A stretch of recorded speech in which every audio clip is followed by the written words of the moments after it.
প্রিয় দর্শক, আসসালামু আলাইকুম। পবিত্র কোরআনের ১৬ পারার শুরুতে আল্লাহ তাআলা হজরত মুসা আলাহিসাল্লাম ও হজরত খিজির আলাহিসাল্লামের এক চমৎকার ঘটনা বর্ণনা করেছেন, যা সূরা কাহফের শেষাংশে বর্ণিত। এই ঘটনা এক বিশেষ জ্ঞানী ব্যক্তিকে নিয়ে, যিনি মুসা আলাহিসাল্লামের চেয়েও বেশি জ্ঞানী ছিলেন। আজ আমরা সেই ঘটনাটি সম্পর্কেই জানার চেষ্টা করব। হাদিসে বর্ণিত হয়েছে, একদিন মুসা আলাহিসাল্লাম বনি ইসরায়েলের এক সভায় ভাষণ দিচ্ছিলেন। এক ব্যক্তি প্রশ্ন করলেন, মানুষের মধ্যে সবচেয়ে বেশি জ্ঞানী কে? মুসা আলাহিসাল্লাম বললেন, আমিই সবার চেয়ে বেশি জ্ঞানী। এই উত্তরের কারণ ছিল, মুসা আলাহিসাল্লামের জানামতে আল্লাহ তাআলা তাকেই বেশি জ্ঞান দিয়েছেন। কিন্তু মহান আল্লাহ রব্বুল আলামিন মুসা আলাহিসাল্লামের এই উত্তর পছন্দ করলেন না। এখানে মুসা আলাহিসাল্লামের কথা বলা উচিত ছিল যে, আল্লাহ তাআলাই ভালো জানেন কে অধিক জ্ঞানী। এই ঘটনার প্রেক্ষিতে মুসা আলাহিসাল্লামের কাছে ওহী নাজিল হলো যে, হে মুসা, দুই সমুদ্রের সঙ্গমস্থলে অবস্থানকারী আমার এক বান্দা আপনার চেয়ে বেশি জ্ঞানী। এই কথা শুনে মুসা আলাহিসাল্লাম তার কাছ থেকে জ্ঞান লাভের প্রার্থনা জানালেন। বললেন, হে আল্লাহ, আমাকে তার ঠিকানা বলে দিন। আল্লাহ তাআলা বললেন, আপনি ব্যাগের মধ্যে একটি মাছ নিয়ে নিন এবং দুই সমুদ্রের মিলনস্থলের দিকে সফর করুন। যেখানে পৌঁছার পর মাছটি নিরুদ্দেশ হয়ে যাবে, সেখানেই আপনি আমার এই বান্দার সাক্ষাৎ পাবেন। মুসা আলাহিসাল্লাম আল্লাহর নির্দেশ মতো ব্যাগের মধ্যে একটি মাছ নিয়ে রওনা হয়ে গেলেন। তার সাথে একজন খাদেম ছিলেন। পথের মাঝে একটি পাথরের উপর মাথা রেখে তিনি ঘুমিয়ে পড়লেন। এখানে হঠাৎ মাছটি নড়াচড়া করতে লাগলো এবং থলে থেকে বের হয়ে সমুদ্রে চলে গেল। মাছটি জীবিত হয়ে সমুদ্রে যাওয়ার সময় আরও একটি মুজিজা প্রকাশ পেল যে, মাছটি সমুদ্রের যে পথ দিয়ে চলে গেল, আল্লাহ তাআলা সে পথে পানির স্রোত বন্ধ করে দিলেন। ফলে সেখানে পানির মধ্যে একটি সুড়ঙ্গের মতো হয়ে গেল। তার খাদেম ইউশা ইবনে নুন ঘটনাটি দেখল এবং খুব অবাক হলো। মুসা আলাহিসাল্লাম যখন ঘুম থেকে জাগলেন, তখন খাদেম আশ্চর্যজনক ঘটনাটি তাকে বলতে ভুলে গেলেন এবং সেখান থেকে তারা সামনে রওনা হয়ে গেলেন। পূর্ণ একদিন এক রাত সফর করার পর সকালবেলা মুসা আলাহিসাল্লাম খাদেমকে বললেন, আমাদের নাস্তা আনো, যথেষ্ট ক্লান্ত হয়ে পড়েছি। নাস্তা চাওয়ার পর ইউশা ইবনে নুনের মাছের ঘটনা মনে পড়ে গেল। তিনি ভুলে যাওয়ার ওজর পেশ করে বললেন, শয়তান আমাকে ভুলিয়ে দিয়েছিল। অতঃপর বললেন, মৃত মাছটি জীবিত হয়ে আশ্চর্যজনকভাবে সমুদ্রে চলে গেছে। তখন মুসা আলাহিসাল্লাম বললেন, সেই স্থানটিই তো আমাদের লক্ষ্য ছিল। সে মতে তৎক্ষণাৎ তারা ফিরে চললেন এবং স্থানটি পাওয়ার জন্য পূর্বের পথ ধরেই চললেন।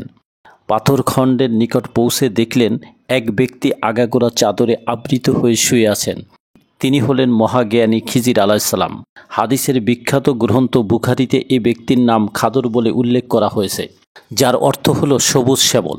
অর্থাৎ তিনি যেখানে বসতেন সেই স্থানই সবুজ শ্যামল হয়ে যেত। মুসা আলাহিসাল্লাম তাকে সালাম করেন। খিজির আলাহিসাল্লাম বললেন, এই জনমানবহীন প্রান্তরে সালাম কোথা থেকে এলো? মুসা আলাহিসাল্লাম বললেন, আমি মুসা। খিজির আলাহিসাল্লাম প্রশ্ন করলেন, বনি ইসরায়েলের মুসা? তিনি জবাব দিলেন, হ্যাঁ, আমিই বনি ইসরায়েলের মুসা। আমি আপনার কাছ থেকে ওই বিশেষ জ্ঞান অর্জন করতে এসেছি যা আল্লাহ তাআলা আপনাকে শিক্ষা দিয়েছেন। খিজির আলাহিসাল্লাম বললেন, যদি আপনি আমার সাথে থাকতে চান তবে কোনো বিষয়ে আমাকে প্রশ্ন করবেন না, যে পর্যন্ত আমি নিজে তার প্রকৃত অর্থ বলে না দেই।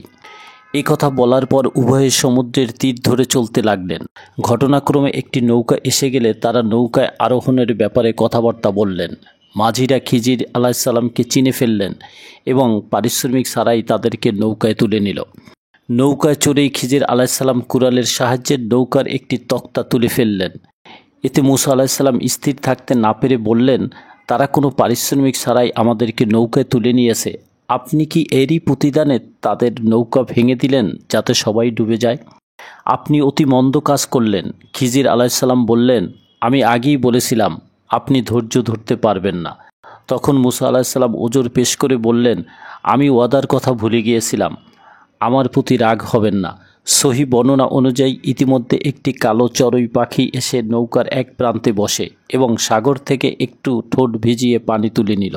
সেদিকে ইঙ্গিত করে খিজির আলাহিসাল্লাম মুসা আলাহিসাল্লামের উদ্দেশ্যে বলেন, আমার, আপনার এবং সমস্ত সৃষ্টি জগতের জ্ঞান মিলিতভাবে আল্লাহর জ্ঞানের মোকাবেলায় সাগরের বুক থেকে পাখির ঠোঁটে উঠানো এক ফোঁটা পানির সমতুল্য। অতঃপর তারা নৌকা থেকে নেমে সমুদ্রের তীর ধরে চলতে লাগলেন। হঠাৎ খিজির আলাহিসাল্লাম এক বালককে অন্যান্য বালকের সাথে খেলা করতে দেখলেন। খিজির আলাইসাল্লাম নিজ হাতে বালকটির মাথা তার দেহ থেকে বিচ্ছিন্ন করে দিলেন। বালকটি মারা গেল। মুসা আলাইসাল্লাম বললেন, আপনি একটি নিষ্পাপ শিশুকে বিনা অপরাধে হত্যা করেছেন, এ যে বিরাট গুনাহের কাজ করলেন।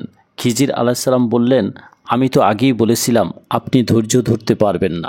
মুসা আলাইসাল্লাম দেখলেন এই ব্যাপারটি আগের ঘটনার চাইতেও গুরুতর, তাই বললেন, এরপর যদি কোনো প্রশ্ন করি তবে আপনি আমাকে পৃথক করে দেবেন। আমার ওজোর আপত্তি চূড়ান্ত হয়ে গেছে। অতঃপর তারা আবার চলতে লাগলেন। এক গ্রামের উপর দিয়ে যাওয়ার সময় তারা গ্রামবাসীদের কাছে খাবার চাইলেন। গ্রামবাসীরা খাবার দিতে অস্বীকার করল। খিজির আলাইসাল্লাম এই গ্রামের একটি প্রাচীরকে দেখলেন পড়ে যাওয়ার মতো অবস্থায়।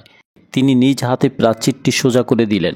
মুসা আলাইসাল্লাম বিস্মিত হয়ে বললেন, আমরা তাদের কাছে খাবার চাইলে তারা দিতে অস্বীকার করল, অথচ আপনি তাদের এত বড় কাজ করে দিলেন, ইচ্ছা করলে এর পারিশ্রমিক তাদের কাছ থেকে আদায় করতে পারতেন।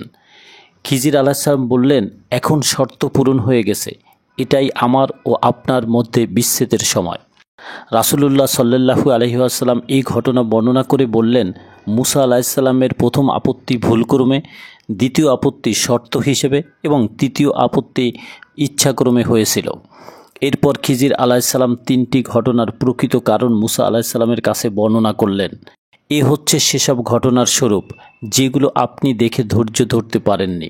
রাসূলুল্লাহ সাল্লাল্লাহু আলাইহি ওয়াসাল্লাম সম্পূর্ণ ঘটনা বর্ণনা করে বললেন, মুসা আলাইসাল্লাম যদি আরও কিছুক্ষণ ধৈর্য ধরতেন তবে আরও কিছু জানা যেত। পবিত্র কোরআনে খিজির আলাইসাল্লামের তিনটি কাজের কারণ সম্পর্কে বলা হয়েছে। প্রথমটি ছিল নৌকাটির ব্যাপারে। সেটি ছিল কয়েকজন দরিদ্র ব্যক্তির নৌকা।